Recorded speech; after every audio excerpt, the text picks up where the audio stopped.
Hi guys, I'm Maureen here for VTV. We're here today with Matt Nolte. Great to see you. Thank you. Thank you so much for coming.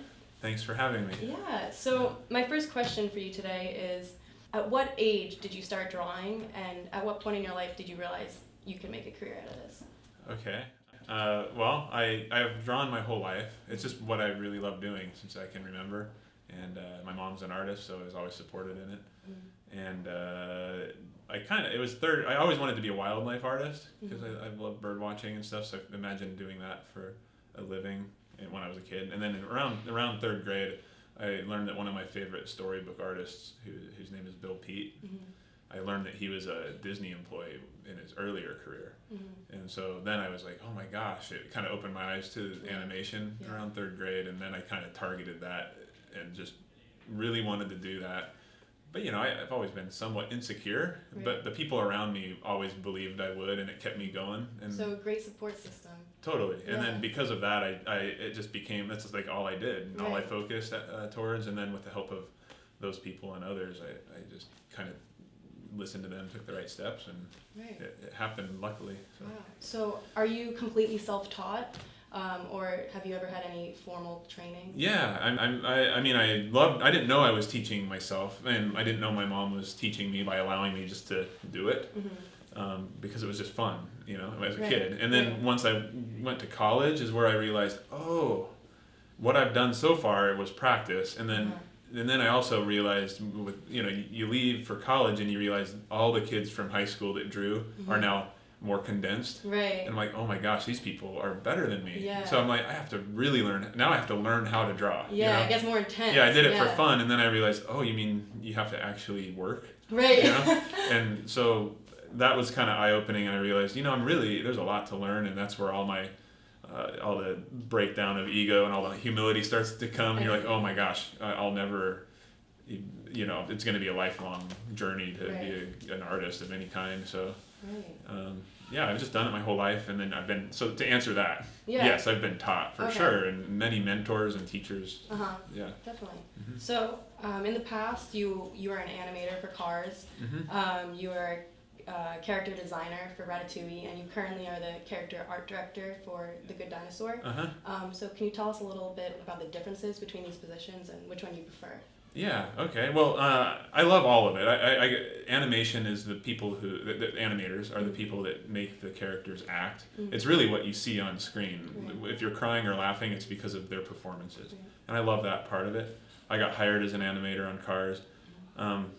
The thing that I had a hard time with was the tool, the computer. I grew up drawing, and I felt like all of a sudden I was on this tool that I wasn't familiar with, and it wasn't my goal to become good at that tool. I wanted to continue becoming a better traditional draftsman. So I transferred into the art department for that reason, not because I hate computer animations or like one better than the other necessarily. I just like the tools that are more traditional, clay and pencils, and in this industry, character design is a way to keep doing that. Right. Yeah.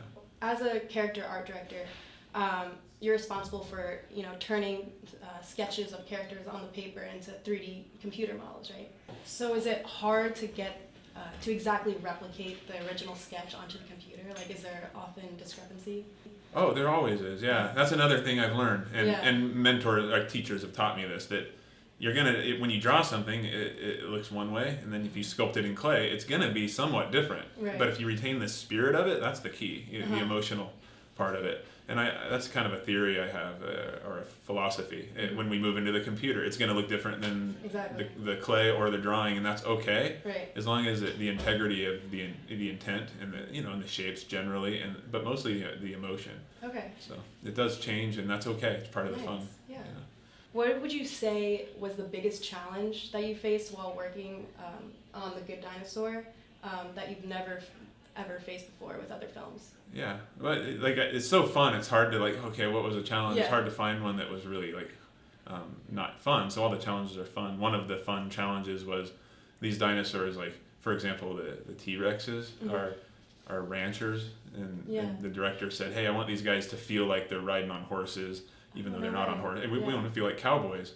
And to do that was hard to capture because I kept wanting to go to the science. I really liked dinosaurs, so I was like, well, I just kept drawing him in this way that he kept saying, those they still just feel like a T-Rex. I'm not feeling the cowboy part of it.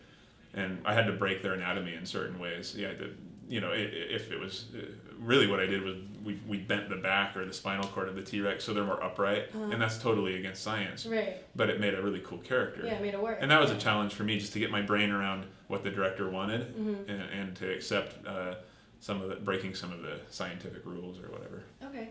Yeah. And then final question. What advice would you give to not only aspiring animators, but to any college student who's interested in an art that's considered hard to break into?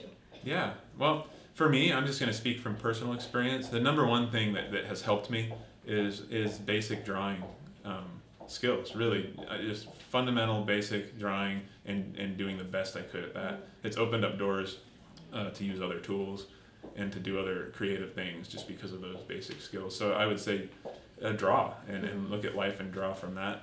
And then secondly, I would talk to people in the industry, and you'll be surprised how many of them will give you advice. Look at look at the work of students or whoever, and tell that when they can see it, they can give you good guidance. People did that for me through high school and even college and even now. And if you take that, kind of don't be offended by the advice, but take it and really work at it. That will steer you so much quicker. And those would be the two biggest things, I think. Okay, great. Good advice. Thank you so much. Yeah, thank you. That's awesome. Cool.